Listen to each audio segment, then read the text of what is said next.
బస్సులో దాదాపు 40 మంది సిట్టింగ్ కెపాసిటీ ఉంటుంది కదా. సో వీళ్ళకి సంబంధించి అటెండెంట్లు చాలా వరకు అటెండెంట్ లేకుండానే యాజమాన్యం ఒక డ్రైవర్తో మెయింటైన్ చేస్తూ ఉన్నాయి. సో దానికి సంబంధించి అటెండెంట్ ఉండాలా నిజంగా కంపల్సరీ ఆ రూల్స్ ప్రకారం ఏం చెప్తారు? ఈ స్కూల్ బస్సుల నియమ నిబంధనల ప్రకారం కంపల్సరీ అటెండెన్స్ 100% ఉండాలి. డ్రైవర్ కూడా బిలో 60 ఏజ్ ఉండాలి.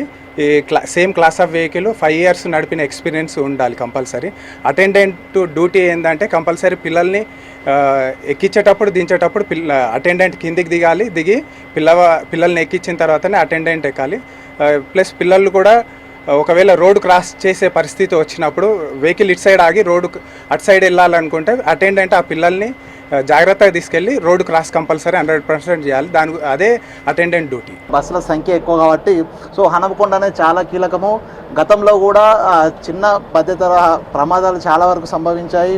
సో దీంతోనే ఈ సంవత్సరము ప్రమాదరహితమైనటువంటి స్కూల్ బస్సుల జర్నీ సాగాలనేది ఆర్టీఏ అధికారుల టార్గెట్గా పెట్టుకున్నారు. సో అందుకే ఈ బస్సుల మీద కూడా ఫిట్నెస్ లేని బస్సుల మీద కూడా చూపిస్తూ ఉన్నారు. ఇక ఫిట్నెస్ కంప్లీట్ చేసుకోవాలి, నిబంధనల ప్రకారము బస్సులు నడపాలనేదే హనుమకొండ జిల్లాకు సంబంధించిన ఆర్టీఏ అధికారులకు సంబంధించిన కండిషన్. సో దీంతో ప్రస్తుతం ఈ బస్సుల ఫిట్నెస్ల ఇన్స్పెక్షన్ అయితే యుద్ధ ప్రాతిపదికన కొనసాగుతుంది. మరో 2-3 రోజుల్లో స్కూల్స్ రీఓపెన్ అవుతున్నాయి కాబట్టి ఈ బస్సులు అన్నిటి కూడా సేఫ్గా సెక్యూర్గా ఉన్నాయా అనేది ప్రస్తుతం మోటార్ వెహికల్ ఇన్స్పెక్టర్ తనిఖీ జరుగుతుంది. సో